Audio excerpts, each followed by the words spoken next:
আইৰ সমান হ'ব কোন নৈৰ সমান বব কোন আৰু সেই মাতৃগৰাকীৰ যেতিয়া অসুস্থ হয় তেতিয়া কিন্তু পুত্ৰৰ হৃদয়ে কানি উঠে আৰু সেই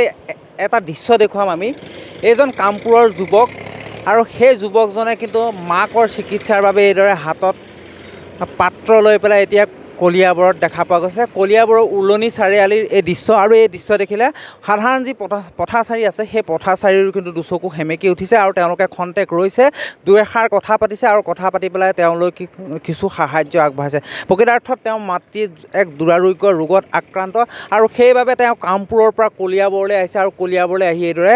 মাকৰ চিকিৎসাৰ বাবে সহায় বিচাৰি সাধাৰণ পথাচাৰী কাষ চাপিছে আমি কথা পাতিম মাৰ কি হৈছে মাৰ পেটত ষ্ট'ন হৈছে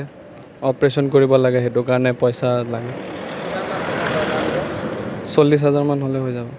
কিমানমান টকা হৈছে এতিয়া 5,000 মান হৈছে কিমান দিন হ'ল কলিয়াবৰলৈ 5 দিন 6 দিন হৈছে ইয়াত মানুহবিলাকে ভাল মৰম ইয়াৰ মানুহবোৰ বহুত ভাল মৰম কৰিছে দিছে ডোনেশ্যন হিচাপে দিছে 10 টকা 20 টকা যোনে যি পাৰে যাৰ যিমান সামৰ্থ্য GMCতে দেখাইছিলোঁ পিছত এতিয়া GMCত দেখুৱাৰ পিছত প্ৰথমত কৈ আছে পেটৰ বিষ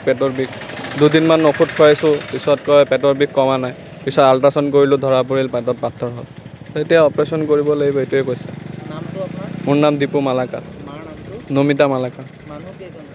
আমি 3জন মানুহ মা দেউতা মা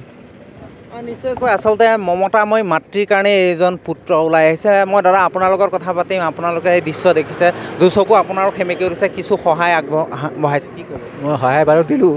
দিয়াটো মোক বেয়া লাগিছে বস্তুটো শুনি পেলাই আৰু কি ক'ম আৰু তেখেতটো ইমান দূৰৰ পৰা আহিছে আমাৰ কলিয়াবৰে তেখেতক সহায় কৰিছে এইটো ডাঙৰ কথা আৰু হয় নহয় এইটো বহুত ধুনীয়া আৰু হৈছে আৰু ইয়াত পাইছে সহায়টো আৰু কি পাইছে মই নুসুধোঁ বাৰু দাদা মই আপোনাৰ লগতো কথা পাতিম দেখা পোৱা গৈছিলে তেওঁ যিমান গৰমত আচলতে ৰৈ থাকোঁতে আপোনালোকে তেওঁক মাতি কৰি নি পেলাই সহায় কৰিছিলে কি ক'ব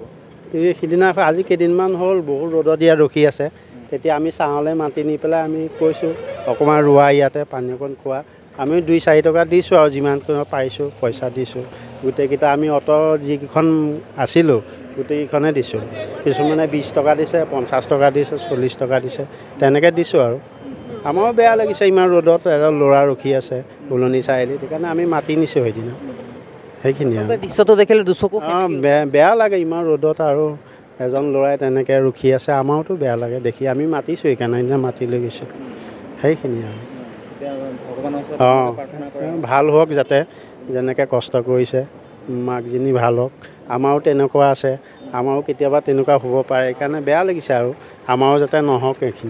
সেইখিনিকে ক'লোঁ নিশ্চয়কৈ আচলতে এটা কথা উল্লেখ কৰিব লাগিব মমতাময় মাতৃৰ কাৰণে সুদূৰ কামপুৰৰ পৰা কিন্তু এইজন যুৱক ওলাই আহিছে আৰু ওলাই আহি মাতৃৰ চিকিৎসাৰ কাৰণে আচলতে সহায় আগবঢ়াইছে আৰু কলিয়াবৰৰ সুহৃদয়বান দুই এজন আহি পেলাই তেওঁক সহায়ৰ হাত আগবঢ়োৱা দেখিবলৈ পোৱা গৈছে আমিও কামনা কৰিম এই মাতৃগৰাকীৰ কাৰণে যি পুত্ৰই কষ্ট কৰিছে আচলতে মাতৃৰ চিকিৎসা ভাল হওক আৰু মাতৃ সুস্থ হৈ উঠক